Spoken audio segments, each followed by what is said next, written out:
Your father is wasting away. He's imprisoned. Sophia is lying. The guttural cry of Corvus, the raven, echoed through the library, making Eduardo freeze, the book slipping from his hands. The animal, which rarely spoke about people, now thrashed in its golden cage, its black eyes fixed on the millionaire, an almost human despair in its core. Eduardo felt a chill run down his spine. His wife, Sophia, always so devoted to caring for the elderly Carlos, his father, whom she claimed was terminally ill. But what did the raven know that she was hiding? Eduardo blinked, his heart pounding erratically in his chest. The leather-bound book lay inert on the floor, ignored. "Corvus, what are you saying?" he whispered, his voice choked as he approached the cage. The raven, with its shiny black feathers, didn't stop. It hopped from side to side, beating its wings forcefully against the golden bars, its eyes fixed on Eduardo with an intensity that bordered on pleading. "Father! Wasting away! Imprisoned! Sophia! Lying!" The words came out in a hoarse, unmistakable call, laden with an urgency Eduardo had never seen in the animal. A wave of disbelief washed over him. Could it be possible? Sophia, his beloved wife, so dedicated, so caring towards his father, Carlos? He shook his head, trying to dismiss the absurd idea. Corvus must just be repeating something it heard without understanding the meaning. But Corvus's gaze was piercing, almost accusatory. The animal seemed to beg for his attention, for his action. Eduardo felt a lump in his throat.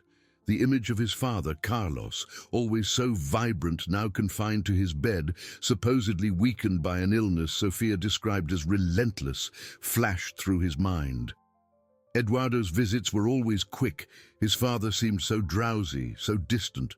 Sophia always explained it was the effects of the medication. He had always accepted her words, trusting blindly. At that exact moment, the library door opened softly, and Sophia entered, a sweet smile on her lips.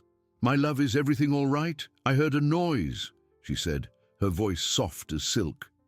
Her blue eyes met Eduardo's, then shifted to Corvus, who immediately intensified his cries and thrashing in the cage.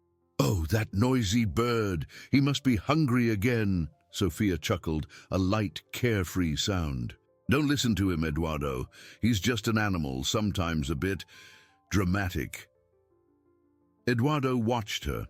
She was impeccable, as always, her blonde hair perfectly styled, her silk dress fluttering with her elegant movement.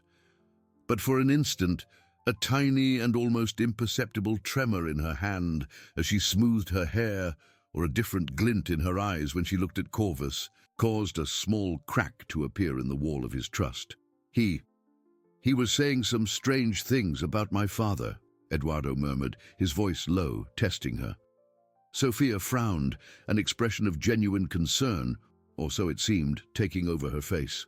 "Oh, Eduardo, don't start that again. You know how Corvus imitates sounds. Your father is just resting. The doctor was here today, and he confirmed that Carlos needs a lot of peace and medication to alleviate his discomfort. It's a difficult phase, my love, but we're doing everything we can." She approached, taking Eduardo's hand, her fingers cold. "Don't worry so much. I'm taking care of everything as always. Your father is safe, and I would never allow anything bad to happen to him." Sophia's words were a balm. But the image of Corvus, still agitated in his cage, and the strange coldness in her hands, persisted. Eduardo felt a shiver. Corvus's unwavering loyalty, his unique intelligence, had always surprised him. What if, this time, the raven wasn't just imitating, but truly trying to warn him? Intuition, a disquieting whisper, began to gain strength in his chest. He couldn't ignore it. He couldn't ignore his father. With a subtle nod, Eduardo decided he needed to see Carlos, not with the eyes of a trusting son, but with the mind of an investigator. The truth, however painful, needed to be revealed. He would do it in secret, without Sophia knowing. Eduardo, with a heavy heart, waited for Sophia to leave. She bid him farewell with a quick kiss on his forehead, promising to prepare his favorite tea. As soon as the door closed and her footsteps faded down the corridor, he turned to Corvus.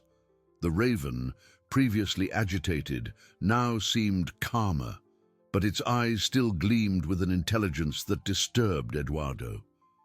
"Are you sure, Corvus?" the magnate whispered, as if the bird could respond with clear words. Corvus tilted its head, letting out a soft caw, almost a lament. Eduardo felt a shiver. It wasn't just an animal. There was something more. Night fell, and with it Eduardo's anxiety grew. He tried to focus on his work, but Corvus's words echoed in his mind. Father, wasting away, imprisoned, Sophia, lying. The idea of his wife, the woman he loved and trusted blindly, being capable of such cruelty was almost unbearable. But what if it was true? What if his father, the man who had raised him with so much love and dedication, was suffering? Guilt gnawed at him. How could he have been so blind? He needed to act and fast. The first step would be to observe Sophia. He noticed she had a strict pattern. Every night around 10 o'clock, she would go check on Carlos and stay there for about an hour. Afterward, she would return to her room, where she would read until she fell asleep. Eduardo decided this would be his window of opportunity. The next day, he would prepare himself. The following morning was a veiled torment. Eduardo observed Sophia through a new lens, searching for any sign, any crack in her perfect facade. She seemed the same, attentive, smiling. But every gesture now seemed laden with a disturbing ambiguity. When she offered him a cup of coffee, their eyes met, and Eduardo felt a chill. Did she suspect his distrust? He forced a smile, trying to appear like his usual self. That night, the tension was palpable, at least for Eduardo. He excused himself early, claiming tiredness, and retired to his room. He lay on the bed, but his eyes were fixed on the door. He heard Sophia moving about the house, the soft sound of her footsteps. At precisely 10 o'clock, the door to Carlos's room, which was in the corridor opposite theirs, opened and closed. Eduardo waited. The clock on the wall seemed to tick in slow motion, each second an eternity. 15 minutes passed. 20. Eduardo's mind seethed with terrible scenarios. He silently got up, put on his slippers, and opened his bedroom door with the utmost care. The corridor was dark, lit only by the faint light coming from the living room. He moved like a shadow, his heart pounding in his chest. Carlos's room was at the end of the corridor, a solid wooden door that had always been open to him, but which now seemed to hide dark secrets. As he approached, he noticed the door was ajar, a minimal crack that allowed a faint light to be seen inside. He hesitated, his hand trembling slightly as he touched the cold doorknob. Corvus's voice, "Imprisoned, Sophia, lying," echoed again in his mind, urging him on. He pushed the door with his fingertips, opening it a little wider, and peeked inside. What he saw made him hold his breath. It wasn't the room he knew. There was a bed, yes, but the atmosphere seemed cold, sterile, almost like a hospital room, but without the dignity. His father lay pale, a thin tube connected to his arm. Sophia was sitting beside the bed, not with the affectionate expression he expected, but with a distant, almost calculating look as she fiddled with a small syringe. The sight of his father, so fragile, and Sophia with that object in her hands, made an alarm blare in his mind. He silently retreated, his body trembling, the truth beginning to unfold in cruel strokes. The crack in the wall of his trust had become an abyss. He needed to discover more. Eduardo recoiled, his heart hammering against his ribs, a drum of pain and betrayal. The image of Sophia, so cold and calculating with the syringe, and his father, Carlos, so vulnerable and pale, etched itself into his mind like an open wound. This was not the Sophia he knew, the woman he swore to love and care for. This was not the scene of a son being cared for by a devoted daughter-in-law. It was the scene of a disguised prison of veiled cruelty. He closed Carlos's bedroom door with the same delicacy with which he had opened it, the sound almost inaudible, but the echo in his soul was deafening. He dragged himself back to his room, each step a battle against the nausea rising in his throat.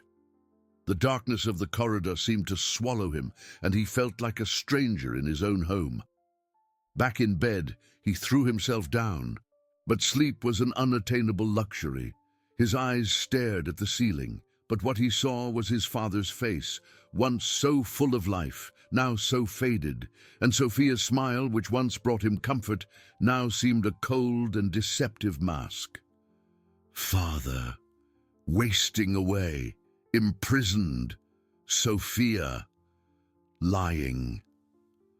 Corvus's words, once a disturbing warning, were now a cruel and undeniable truth. The raven wasn't imitating, it was exposing. The night dragged on in silent torture.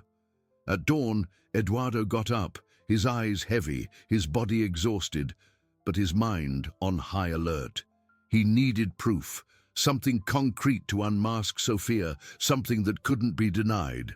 The idea of confronting her without more information was unthinkable. She was cunning, and he wouldn't give her a chance to manipulate the situation or evade.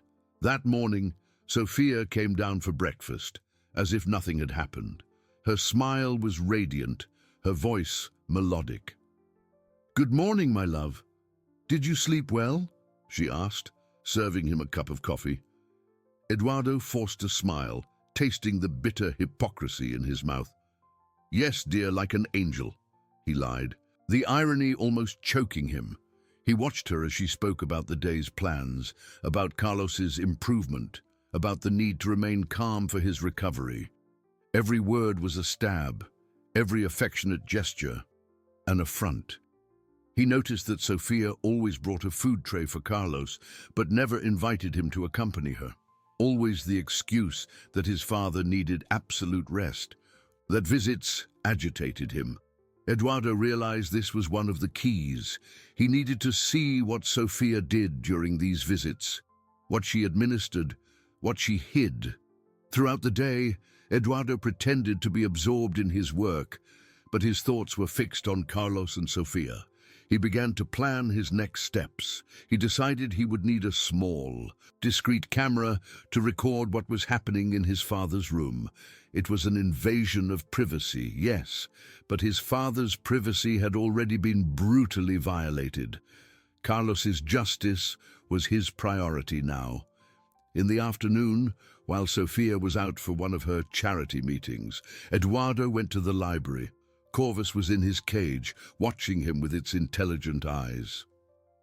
"You were right, my friend," Eduardo whispered, his voice choked with emotion. The raven let out a soft caw, almost a murmur of understanding. Eduardo felt a pang of gratitude for that animal, the only one he could trust, the only one who had seen the truth. He spent hours discreetly researching surveillance devices, feeling like a spy in his own home. With each click, each image of mini cameras and audio recorders, the reality of the situation became more palpable. It wasn't a nightmare. It was his life, his father's life, being manipulated by a woman he had loved. The pain was immense, but the determination to rescue Carlos was even greater. He would not fail his father again. Night was approaching, and with it the chance to take the next step in his painful search for the truth.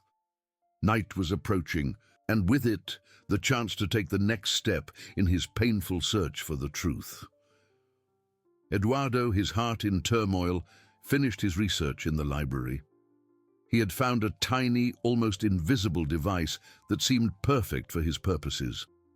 With a heavy sigh, he placed the order, ensuring discreet and fast delivery to a commercial address he owned, far from the mansion. The urgency was palpable. Every minute Carlos spent under Sophia's surveillance was a minute of suffering for his father and of guilt for him. While waiting for the package to arrive, Eduardo tried to remain calm, but anxiety consumed him. He observed Sofia with a mixture of repulsion and fascination. She continued her impeccable routine, organizing dinners, chatting about pleasantries, the embodiment of the perfect wife. Her blue eyes, once so warm, now seemed cold and distant to Eduardo, like a frozen lake beneath the surface of a smile. He felt like an actor in his own life, forcing laughs and nods, while inside, a volcano of emotions threatened to erupt. Late that afternoon, the device arrived. Eduardo picked it up personally, his hands trembling slightly. It was smaller than he had imagined, a tiny, discreet lens accompanied by an audio recorder. He studied the instructions with feverish concentration, every detail absorbed by his analytical mind. Technology, which had once been his passion and the source of his empire, now became a tool to unravel the most intimate betrayal of his life. Dinner time was an ordeal. Sofia, oblivious to the storm brewing in Eduardo's eyes, spoke about decorating a new hall, about the need for more fresh flowers. Eduardo merely nodded, his gaze fixed on his plate, barely touching his food. Her every word, every laugh seemed a distant echo, muffled by Corvus's silent cry in his mind. Imprisoned, Sofia, lying. After dinner, Eduardo excused himself again, claiming a migraine. He retired to his room, but not to rest. He waited. The clock on the wall was his enemy and his ally, marking the time that separated him from the truth. Around 10 o'clock, he heard Sofia's soft footsteps in the corridor, the almost imperceptible creak of Carlos's bedroom door. She was there. Eduardo waited another half hour, enough time for Sofia to settle in and perhaps for Carlos to be sedated. He needed to be quick and stealthy. With the device hidden in his pocket, he opened his bedroom door with the utmost caution. The corridor was silent. The faint light from Carlos's bedside lamp seeped through the crack in the door. Sofia was still there. He retreated, frustrated, but didn't give up. He returned to his room and waited longer. 15 minutes later, he heard Carlos's bedroom door close again, and Sofia's footsteps recede towards her own room. This was his chance. With his heart in his throat, Eduardo left his room. The corridor was dark and silent. He approached Carlos's door, his hand sweaty on the cold doorknob. He opened it slowly, peeking inside. The room was in semi-darkness, the air heavy. Carlos lay pale, his breathing shallow.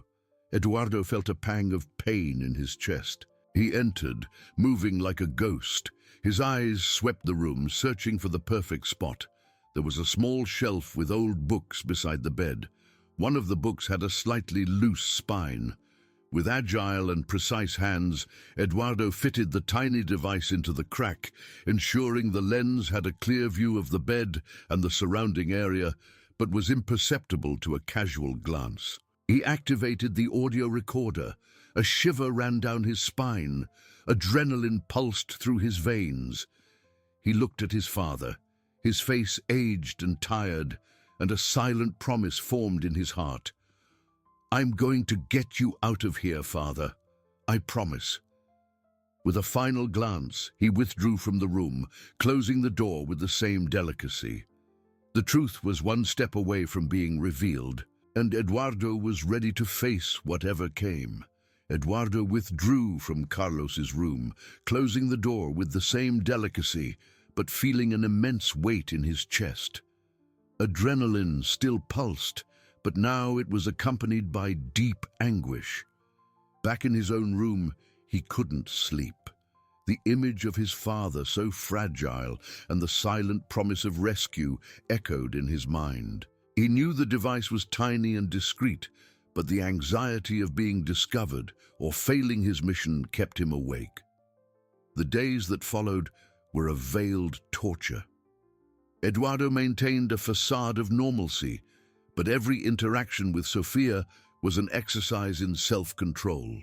He observed her, trying to decipher the secrets behind her smiles and soft voice. Sophia continued to play her role as a dedicated wife and zealous daughter-in-law, speaking of Carlos's improvement, of the need for patience and rest. Her every word was a reminder of the charade, a dagger that plunged deeper into Eduardo's heart. Corvus, in his cage in the library, seemed to sense the tension. His calls were more frequent, his black eyes fixed on Eduardo with an intensity that seemed to ask, "So, did you see? Did you act?" Eduardo, in moments of solitude, whispered to the raven, promising that the truth would soon come to light. The animal's loyalty was a balm amidst his growing emotional solitude. Eduardo waited 3 days, 3 days of anguish, sleepless nights, and constant vigilance. He needed enough time for the device to record Sophia's pattern, her visits, her medications. Finally, on the 3rd night, when Sophia retired to her room after her routine visit to Carlos, Eduardo knew it was time. With his heart pounding erratically, he got up and went to his father's room. He opened the door with the utmost care, peeking inside. Carlos was sleeping, or seemed to be sleeping, pale and motionless. Eduardo entered, his movements as light as a breeze. With trembling hands, he reached the bookshelf, located the book, and with an almost painful relief, removed the small device. The indicator light blinked, confirming it had recorded. He left the room as silently as he entered, closing the door behind him. Back in his office, Eduardo locked the door. His hands were sweating as he connected the device to his computer. The screen lit up, revealing a series of video and audio files. He took a deep breath, preparing himself for what was to come. The first video was from the previous night. The image appeared. Sophia, with the same sweet smile he knew, but with a cold glint in her eyes. She approached Carlos's bed, not with affection, but with a disturbing efficiency. Eduardo watched his wife prepare a syringe, the needle gleaming under the faint light. She injected the contents into the tube connected to his father's arm. Then she picked up a tablet and began typing, consulting papers that looked like medical reports. Corvus's words echoed, "Sophia, lying." The audio revealed even more. Sophia's voice, once melodic, now sounded cold and distant as she spoke to Carlos, who was semi-awake. "You need to rest, Carlos. It's for your own good. Don't worry about Eduardo. He's busy with business. I'm taking care of everything, as always." And then, a heavy sigh from Carlos, almost a groan, followed by an inaudible murmur. Sophia laughed, a dry, humorless sound. "Soon all of this will be ours, Carlos. You don't need to worry about anything." With each scene, each word, Eduardo's heart shattered. He saw Sophia forging signatures on documents, talking on the phone with someone about maintaining the medication and ensuring no one suspects. The truth was crueler than any nightmare. His father wasn't terminally ill. He was being sedated, isolated, and his fortune was being stolen. Sophia, the woman he loved, was a predator, and his father, the victim. A cold, overwhelming fury seized Eduardo. The pain of betrayal was unbearable, but the sight of his father's suffering propelled him. He could no longer wait. Justice for Carlos was his sole priority. With the evidence in hand, Eduardo knew confrontation was inevitable. He stood up, his fists clenched, determination etched into every feature of his face. Sophia would pay for every tear, for every day of his father's suffering. Eduardo, with the evidence in hand, felt his heart in pieces, but a cold, overwhelming fury propelled him. The pain of betrayal was unbearable, but the sight of his father's suffering compelled him to act. He could no longer wait. Justice for Carlos was his sole priority. He stood up, his fists clenched, determination etched into every feature of his face. Sophia would pay for every tear, for every day of his father's suffering. The night seemed eternal, but Eduardo couldn't afford to sleep. He replayed the images, the voices, every detail of Sophia's charade. The woman he loved was a criminal. The magnate's mind, accustomed to solving complex problems, now turned to the most painful of missions. He needed to be strategic, not just impulsive. Sophia was cunning, and a direct, disorganized confrontation could give her a chance to escape or manipulate the situation. At dawn, Eduardo went down for coffee, the mask of normalcy plastered to his face. Sophia was already there, radiant, as if the night had been filled with peaceful dreams. "Good morning. My love, I prepared your fresh fruit juice," she said, with a smile that once melted him, but now seemed icy and false. Eduardo felt a lump in his throat. He watched her delicate hands serving the juice, the same hands he had seen preparing the syringe to sedate his father. The contrast was nauseating. "Thank you, Sophia," he managed to murmur, his voice hoarser than usual. She didn't seem to notice. She spoke about the day's plans, about a visit she would make to an orphanage, about the need to buy new curtains for the living room. Every word was a stab. "And Carlos, how is he?" Eduardo asked, trying to keep his voice neutral. Sophia sighed, a gesture of false concern. "Ah, my poor Carlos. He had a bit of a restless night, but he's calmer now. The doctor said it's normal with the medication. But don't worry, I'm taking care of everything. He needs absolute peace, you know, no visits, so he doesn't get agitated." She looked at him with a forced, compassionate gaze. It was then that the turning point manifested. As Sophia spoke, her phone rang. She answered, moving away slightly, but Eduardo managed to hear fragments of the conversation. "Yes, Dr. Almeida. The reports are ready. Yes, the dosage is being maintained. No, Eduardo suspects nothing. He thinks it's the illness. Perfect. We'll continue this way." She hung up, returning to the table with an even wider smile.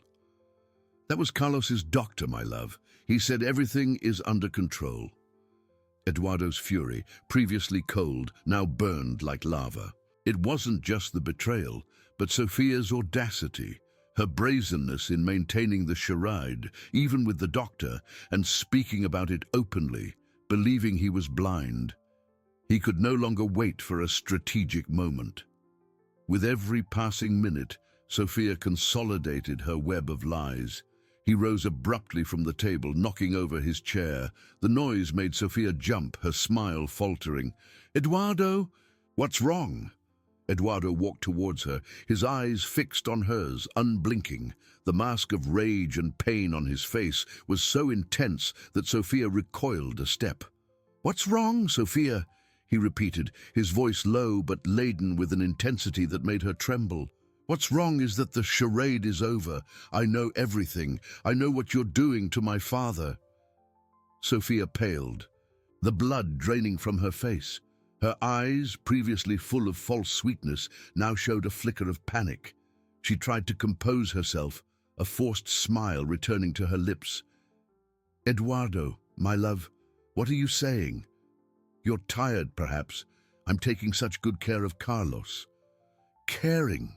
Eduardo laughed, a joyless sound. "Sedating, isolating, stealing. You call that caring?" He took the small device from his pocket, connecting it to a tablet on the table. "Do you want to see how you care for him, Sophia? Do you want to hear your own words?" The image of Sophia with the syringe, her face calculating, appeared on the screen. The audio, clear and cruel, filled the room. "Soon all of this will be ours, Carlos. You don't need to worry about anything." Sophia's face contorted in shock and despair. She tried to grab the tablet, but Eduardo pulled it away. "Don't try to deny it, Sophia. I have everything. Every word, every gesture. You are not the woman I loved. You are a criminal." The words came out with the force of a hurricane, but Eduardo's heart was in pieces. The woman before him was no longer his wife, but a stranger, an enemy. The connection he thought he had with her had shattered into 1,000 pieces, and in its place, only the pain of betrayal and the urgency of justice for his father remained. He would hesitate no longer. Sophia, her face contorted with panic and disbelief, tried one last gambit. "Eduardo, please, you don't understand. I did this for us, for our life. Carlos was holding us back with his demands, his illness. He was a burden." The words tumbled out, desperate but without remorse. Her eyes, previously brimming with false tears, now gleamed with anger. Eduardo, however, was unmoved. The mask of love and devotion had fallen. His voice was a dangerous whisper laden with pain. "Don't you dare, Sophia, don't you dare blame my father. He was never a burden. You are the one who became a burden, a disgrace." He pushed the tablet away. "You did this for greed, for control, and now you will face the consequences." Sophia tried to approach, her hands outstretched in a desperate gesture. "No, Eduardo, think of everything we built. I love you." But her voice sounded hollow. Eduardo felt a chill. Love had turned to ashes, leaving only indignation and the need for justice. He recoiled. "There is no us anymore, Sophia. There is no history, only a charade. And I don't believe a word you say." With cold determination, Eduardo picked up the phone. Sophia tried to flee, but he blocked her path. "You're not going anywhere," he said, his voice firm. He dialed the number of his lawyer, Dr. Mendez, and then that of a private medical team. The priority was Carlos. As he spoke, Sophia collapsed into a chair, her body trembling, pale and defeated. Her tears seemed real, but Eduardo felt no pity. The image of his father, sedated and imprisoned, was too strong. After the calls, Eduardo turned to Sophia, who looked at him with empty eyes. "Your reign of lies and cruelty is over. Justice will be served." He left the room, leaving Sophia alone with the weight of her actions. Upon entering Carlos's room, Eduardo felt his heart clench. His father lay motionless in bed, his face pale, his breathing weak. The sight broke his soul. He knelt, taking Carlos's cold hand. "Father, it's me, Eduardo. I'm here. You're safe now." Tears streamed down his face. He kissed his father's forehead, feeling guilt and relief. Carlos slowly opened his eyes, a glimmer of recognition and confusion. He tried to speak, but only a faint murmur escaped. "Don't strain yourself, Father. I know everything. I'm going to get you out of here, and you will recover, I promise."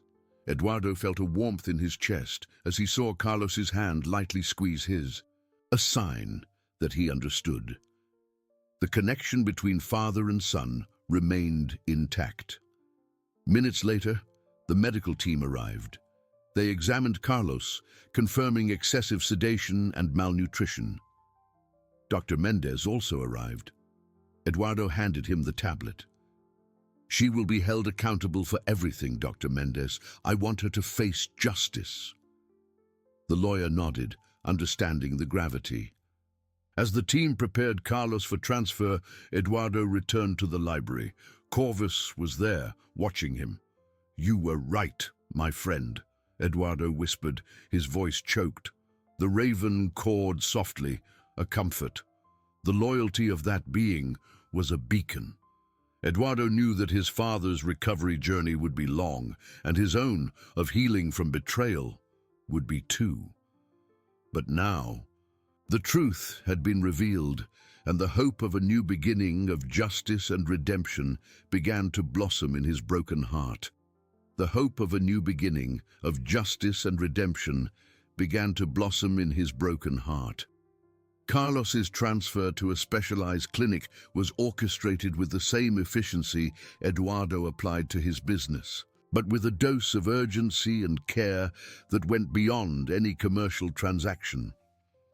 He accompanied his father in the ambulance, holding his pale hand, feeling each weak pulse beat as a reminder of life's fragility and the cruelty they had faced.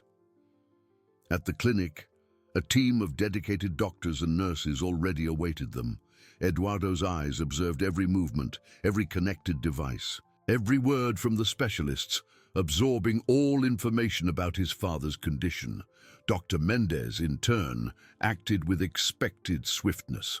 Sofia was detained for questioning, and the evidence collected by Eduardo was irrefutable. The news spread like wildfire through social circles, causing shock and disbelief. Many couldn't believe that the elegant and charitable Sofia could be capable of such wickedness. For Eduardo, however, others' opinions mattered little. His priority was Carlos. The first days at the clinic were a whirlwind of emotions. Carlos was in a state of deep sedation, and the medical team worked to detoxify him and reverse the effects of the medications. Eduardo spent most of his time by his father's side, reading to him, talking about happy memories, about the life they would rebuild together. He felt the pain of betrayal still latent, an open wound in his soul, but with each small sign of Carlos's improvement, a ray of light seemed to penetrate the darkness. Corvus the raven, whom Eduardo had brought to the clinic in a special cage, remained in a discreet corner of the room, observing everything with his peculiar intelligence. His soft caws were a constant reminder of his loyalty and the crucial role he had played in revealing the truth. In a moment of deep emotion, Eduardo extended his hand to the raven, which nestled on his finger, a gesture of silent comfort. Gradually, the fog that enveloped Carlos's mind began to dissipate. His eyes, once empty, began to focus more clearly. He was still weak, but murmurs turned into words, and words into short sentences. "Eduardo, my son," Carlos said one afternoon, his voice hoarse but laden with affection. Eduardo felt a lump in his throat, tears streaming down his face. It was his father's voice, the voice he feared he would never hear again. He held Carlos's hand tightly, conveying all his love and the promise of a future. "I'm here, Father. I always will be." The legal battle against Sofia progressed, and newspaper headlines blazoned the story of the tech magnate and the wife who tried to steal her father-in-law's fortune and life. Eduardo kept away from the media, focusing on Carlos's recovery and rebuilding his own life. The mansion, once a stage for lies, now seemed empty, devoid of warmth. He thought of selling it, of starting anew in a place where memories wouldn't be so painful. Overcoming wasn't just for Carlos, but for him too. It was a slow process, but each day Eduardo felt stronger, more determined to honor his father and himself. The connection with Carlos deepened, and his gratitude for Corvus was immense. Justice was being served, and the family, though wounded, began to heal. Justice was being served, and the family, though wounded, began to heal. Days at the clinic turned into weeks, and each dawn brought a new, albeit small, victory for Carlos. His voice gained strength, and moments of lucidity extended, like sunbeams after a long storm. He remembered details, old conversations, and even fragments of the dark days under Sofia's dominion, though the medical team worked diligently to ensure these memories didn't overwhelm him, focusing on healing and well-being. Eduardo observed everything with a mixture of relief and a persistent bitterness that stubbornly lodged in his chest. Seeing his father regain vitality, the sparkle in his eyes, was the most precious balm for his soul. But the shadow of Sofia's betrayal still hung over him, a cold veil. He often found himself reliving the moments when she deceived him with sweet smiles and words, and a shiver ran down his spine. How could he have been so blind, so oblivious to the wickedness hidden beneath such a perfect facade? This question haunted him, an internal obstacle he now knew he needed to overcome to find peace. Carlos, noticing the silent anguish that occasionally darkened his son's face, reached out a hand, a gesture of comfort and understanding. "Don't blame yourself, my son," he said one afternoon, his voice firmer, laden with newly acquired wisdom. Sofia was a master of dissimulation, a dark talent. No one would expect such cruelty from someone who seemed so dedicated and caring. Eduardo squeezed his father's hand, feeling the warmth and strength returning to it. an unbreakable bond. Carlos's words were a gift, a balm for the wound of guilt, an important step for Eduardo to forgive himself. Corvus, in his special cage, seemed to understand the subtle dynamic between them. His cause became more melodious, less urgent, as if celebrating the growing harmony between father and son. He watched them both with his bright black eyes, a silent guardian of the new peace that slowly settled in the clinic room. The mansion, meanwhile, remained a painful reminder of the past, a monument to the charade. Eduardo had begun the selling process, but each visit to organize belongings was a dive into memories he wished to erase forever. Paintings, furniture, even the soft perfume Sophia wore, everything evoked the image of a life that had revealed itself to be a cruel lie. He decided he needed a new home, a place where happiness could be built on true foundations, without the deep scars of betrayal. The idea of starting over, of creating a sanctuary of peace and love for him and his father, was a beacon amidst the emotional storm that still enveloped him. Sophia's lawyers, with their astute strategies, tried everything to minimize her guilt, claiming mental problems and manipulation. But the evidence collected by Eduardo was compelling and unquestionable. Dr. Mendez assured that justice would be rigorous and relentless. Eduardo, however, felt no satisfaction in revenge, only the need for Sophia to be unable to harm anyone else, for her wickedness to be contained. His focus was unshakably on Carlos's full recovery and the rebuilding of their lives, now free from shadows. On a sunny afternoon, Carlos managed to sit in the armchair in his room, a significant milestone that brought a genuine smile to Eduardo's face. He asked Eduardo to tell him about his projects, about the company's future, about the technological innovations his son loved so much. His eyes shone with their former interest, a clear sign that his mind was returning to full capacity and passion for life. Eduardo, with a genuine smile he hadn't felt in a long time, described his innovations, his audacious plans. It was as if time had turned back, and they were once again sharing dreams and ambitions as they had before darkness fell upon their lives. The connection between them strengthened with each conversation, each shared laugh, each look of complicity. The family indeed began to heal, brick by brick, with patience, unconditional love, and hope as mortar. Overcoming was not an isolated event, but a daily journey, and they were treading it together, with Corvus as a faithful and silent witness to their unbreakable resilience. Overcoming was not an isolated event, but a daily journey, and they were treading it together, with Corvus as a faithful and silent witness to their unbreakable resilience. Carlos each morning seemed a little stronger, more himself.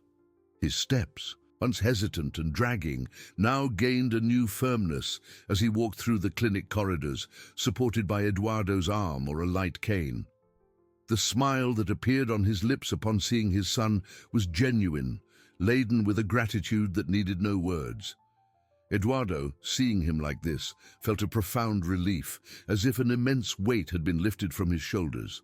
However, the scar of betrayal still burned, a constant reminder of the darkness that had almost consumed his family.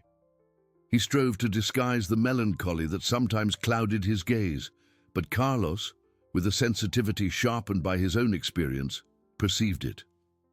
"My son," Carlos said one afternoon, as they watched the sunset from the room's window, "the pain you feel is real, I know. But don't let it define your future. Sophia tried to steal our life, but she couldn't steal our essence, our love." He turned his face to Eduardo, his eyes moist but firm. "Forgiving yourself for having trusted is the first step towards your own healing. You acted with love, and that is never a mistake." Eduardo felt a lump in his throat, his father's words penetrating deep into his soul. He held Carlos's wrinkled hand, feeling the renewed strength that emanated from it. It was advice from someone who had survived the worst, and Eduardo knew he needed to embrace it. The days were filled with conversations about the past and, more importantly, about the future. Carlos, with his entrepreneurial spirit, showed renewed interest in Eduardo's projects. They spent hours discussing ideas, strategies, just like in the old days. Carlos's laughter, once a distant sound, now echoed through the room, bringing a melody of hope. Corvus, in his nearby cage, seemed to absorb the atmosphere of renewal. His caws became more cheerful, and he flapped his wings softly, as if applauding each small victory. The raven's presence was a constant link, a reminder of truth and unwavering loyalty. While life at the clinic flourished, the outside world continued to turn. News about Sophia's case dominated the headlines, with details about the fraud and cruelty she had perpetrated. Eduardo kept his distance, protecting Carlos from unnecessary exposure. Dr. Mendez assured that the legal process was taking its course, with irrefutable evidence ensuring Sophia would face the consequences of her actions. Eduardo felt no joy in the punishment, only the conviction that justice was essential to restore order and protect others from such wickedness. He knew that Sophia's conviction was a necessary step, not for revenge, but for the redemption of his own conscience and his father's safety. The mansion, a stage for so many lies, was now under contract for sale. Eduardo had visited the site one last time, not to bid farewell to memories, but to purify the space. He donated all of Sophia's belongings and began planning a new home, a refuge of peace and transparency. He envisioned a garden where Carlos could stroll freely, a cozy library for his readings, and, above all, an environment where love and trust could flourish without shadows. It was a life project, a promise of a new beginning. The healing journey was long, but Eduardo and Carlos stood firm, side by side. Each day, the connection between them deepened, woven with the threads of overcoming gratitude and an unconditional love that had withstood the cruelest of storms. The family, rebuilt on the pillars of truth, looked to the future with the hope of brighter days where resilience would be the song of their souls. Corvus, the faithful companion, watched, his intelligent gaze reflecting the promise of a new dawn. Carlos, with renewed vitality, no longer needed his cane for his morning walks through the clinic gardens. His steps were firm, and the fresh air seemed to breathe new life into him. He observed the flowers, touched the leaves, rediscovering the beauty of the world after a long and forced sleep. Eduardo, by his side, felt his heart overflow with a joy he thought he had lost. Seeing his father regain the fullness of his movements and the vividness of his gaze was the greatest reward, a balm for the soul's wounds. However, the shadow of Sophia's betrayal still lingered. Eduardo, at times, questioned his blindness, his naivety. Carlos, noticing the melancholy that haunted his son, placed a hand on his shoulder. "Eduardo, my dear," he said, his voice soft but full of loving authority, "you are not guilty for having loved and trusted. Your heart is good. Sophia's wickedness does not negate the purity of your love." Eduardo turned to his father, his eyes moist. That forgiveness, coming from the one who had suffered the most, was what he needed to begin forgiving himself. Corvus, on Eduardo's shoulder, cawed softly, endorsing Carlos's words. With his peculiar intelligence, he seemed to understand the invisible bonds that were strengthening. His presence was a constant reminder of the truth he had brought to light, a beacon in the darkness. That same afternoon, while they enjoyed tea on the veranda, Dr. Mendez called. The lawyer's voice, usually restrained, sounded grave. "Eduardo," he began, "the verdict in Sophia's case has been delivered. The evidence was irrefutable. She was sentenced to a significant penalty for fraud, false imprisonment, and attempted negligent homicide." A heavy silence filled the air. Carlos squeezed Eduardo's hand, his eyes fixed on his son. Eduardo felt a mixture of relief and deep sadness. It wasn't the joy of revenge, but the feeling that justice had finally prevailed. The woman he had once loved, his wife, would now face the consequences of her greed and cruelty. "And what will happen to her, Dr. Mendez?" Eduardo asked, his voice choked. The lawyer explained the details of the sentence, assuring that Sofia would harm no one else. Upon hanging up, Eduardo looked at Carlos. His father, with a deep sigh, nodded. "It's the end of a painful chapter, my son. Now we can truly look forward." Those words were a balm. Carlos's face, once pale and marked by suffering, now radiated serene peace. Justice, though late, brought a necessary closure, allowing true healing to begin. In the following days, the mansion was sold. Eduardo felt no remorse, only the liberation from a past that didn't belong to him. He and Carlos began planning their new home, a refuge of serenity and love. Carlos, with a renewed sparkle in his eyes, drew gardens and imagined libraries, dreaming of a future where simplicity and human connection would be pillars.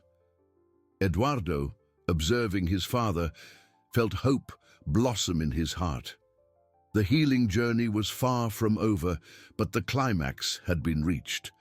The truth revealed, justice served, and forgiveness given and received opened the doors to a new dawn. Eduardo knew life would be different, but alongside his father and Corvus, he was ready to build a future where loyalty, love, and resilience would be guiding stars. The family, now stronger and united, was ready to embrace life, certain of having overcome the cruelest of storms.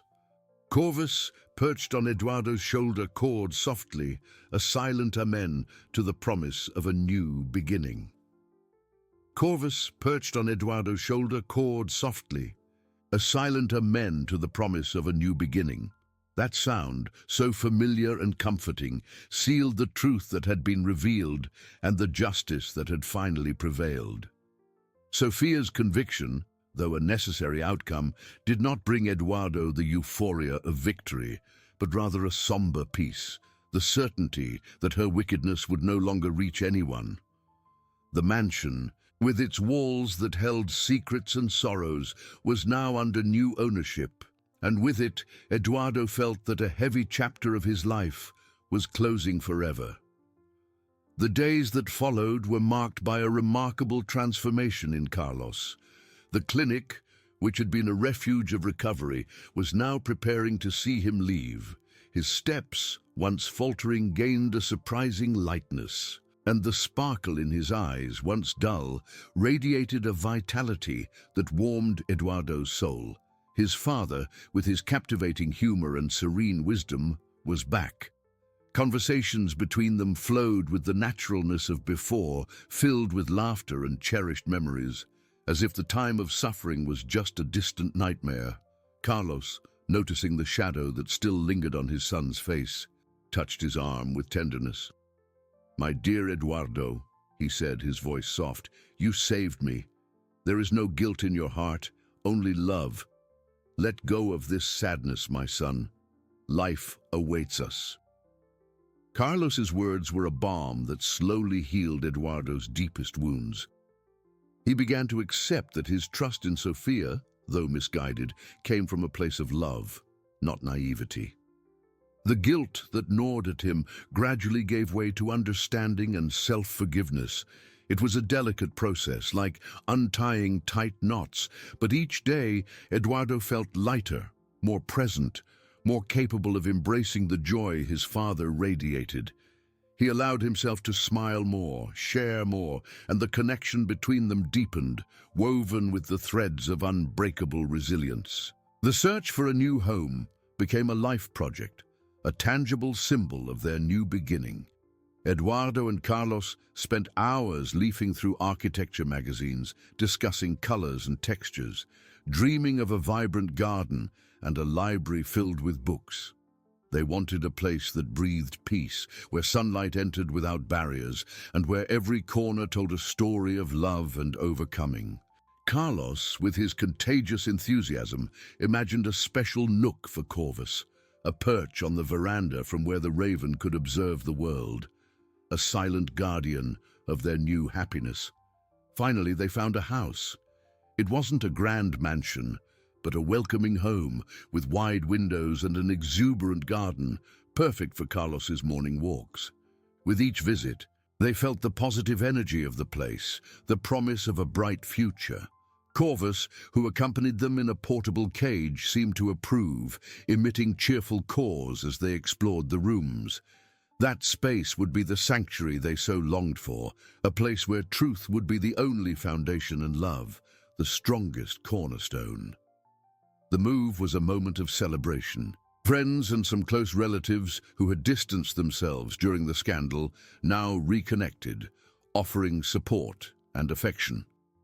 Eduardo and Carlos together unpacked boxes, arranged books, and planted new flowers in the garden. Each gesture was an act of healing, a step forward in the journey of reconstruction. The house filled with laughter, lively conversations, and the aroma of fresh coffee, a stark contrast to the solitude and silence that had dominated the mansion. The family, though smaller, was stronger, more united, forged in the flames of adversity. Eduardo looked at his father, who watered the plants with a serene smile, and at Corvus, who observed everything from his new perch. Life, he realized, was a precious gift, and true wealth lay in human connection, loyalty, and unconditional love. The storm had passed, and the sun finally shone in their hearts. The storm had passed, and the sun finally shone in their hearts. In that new home, each day was a gift, a blank canvas to paint happy memories. Carlos, with vitality that seemed to have returned twofold, dedicated himself to the garden with contagious enthusiasm. His hands, once fragile, now worked the earth with care, planting roses and aromatic herbs, each flower a symbol of rebirth. Eduardo watched him from the veranda, a genuine smile on his lips, feeling a lightness he hadn't experienced in a long time. The guilt that had haunted him for so long finally dissipated, replaced by profound gratitude. He allowed himself to feel the joy, the peace that emanated from that space. The house, with its wide windows, seemed to breathe their happiness, and the aroma of fresh coffee mingled with the scent of garden flowers. Corvus, from his strategically positioned perch on the veranda, observed the father and son with his intelligent eyes, emitting soft caws that seemed to approve of every moment of serenity. He was more than a pet. He was a family member, a silent guardian of truth and loyalty. Gradually, Eduardo and Carlos's lives reorganized, not just in their new home, but also in their human connections. Friends and family who had distanced themselves, fearful of the scandal, now returned, drawn by the aura of peace, and overcoming that enveloped them. Dinners at the new house became a tradition, with laughter and conversations filling the rooms, warming everyone's hearts. Eduardo, once reclusive in his world of work and luxury, rediscovered the beauty of companionship, sincere exchange, and the human connection he had neglected. Carlos, with his newly acquired wisdom, was the center of these gatherings, telling stories with a sparkle in his eyes that inspired everyone. He spoke of the importance of valuing every moment, of forgiving and moving forward, his words a living testament to resilience. Eduardo, listening to him, felt immense pride. His father was not just a survivor, he was a beacon of hope. Eduardo's technology company also prospered, but he had changed his perspective. Work continued to be a passion, but now he sought balance, dedicating more time to family, friends, and himself. He invested in social projects, using his fortune to make a difference in the lives of others, an altruism that filled his soul with a greater purpose. On a sunny afternoon, as Carlos watered his roses and Corvus gently flapped his wings, Eduardo sat beside his father on the garden bench. "Father," he said, his voice choked with emotion, Thank you for showing me the way back home to true life. Carlos smiled, a smile that reached his eyes and squeezed his son's hand. You always knew the way, my son. You just needed a little push. That moment sealed their journey of overcoming. The family, rebuilt on the pillars of truth, unconditional love and resilience, looked to the future with the certainty that they had conquered the cruelest of storms. Eduardo, Carlos, and Corvus together had found redemption, peace, and true happiness, proving that even in the deepest shadows, love and loyalty always find a path to the light. Life, with its complexities and challenges, was now a hymn to hope, a testament that human connection is the greatest treasure. Life, with its complexities and challenges, was now a hymn to hope, a testament to profound human connection. Eduardo, Carlos, and Corvus lived a serene rhythm in their new home, a refuge of peace. Each morning brought the promise of a tranquil day, filled with small pleasures and sincere conversations. Carlos, with his health restored and mind lucid, dedicated himself to the garden with renewed passion. His hands, once fragile, now planted seeds and tended to the rose bushes with delicacy. Eduardo watched his father, absorbed in gardening, feeling immense gratitude for having Carlos back in his fullness, a true daily miracle. Eduardo found a new purpose in his career. His company prospered, but the focus had shifted significantly. He directed efforts towards social technology projects, seeking innovations to benefit underprivileged communities and promote education. It was an altruism that filled a void luxury had never touched, a search for greater meaning. Work meetings, once calculating, were now imbued with a clear mission to make a difference in the world. He felt more fulfilled, more human, with a lighter and happier heart. Corvus, the faithful guardian, watched from his perch on the veranda, a silent and wise observer. His cause, once alert and full of urgency, were now melodious. Reflecting the peace that had finally settled, he flew, landing on Carlos's shoulder as he watered the flowers, or on Eduardo's arm when he read a book. The raven's presence was the truth he had uncovered, the unwavering loyalty that had saved the family, a constant and strong bond. A fleeting shadow at times passed through Eduardo's gaze. Memories of Sophia's betrayal surfaced without warning, a distant echo of pain. Carlos, with sharpened sensitivity, perceived the change in his son's expression. He approached, placed a hand on his shoulder, and said with a gentle voice, "My son, the past does not define who you are today. You are a good man, a loving son. Let the light of the present heal scars and bring complete peace." His father's words were a balm. Eduardo took a deep breath, feeling the warmth of Carlos's hand. He knew that self-forgiveness was a continuous journey, treading it with courage and patience. Each day, he felt stronger, freer to embrace the joy and peace that were now part of his life.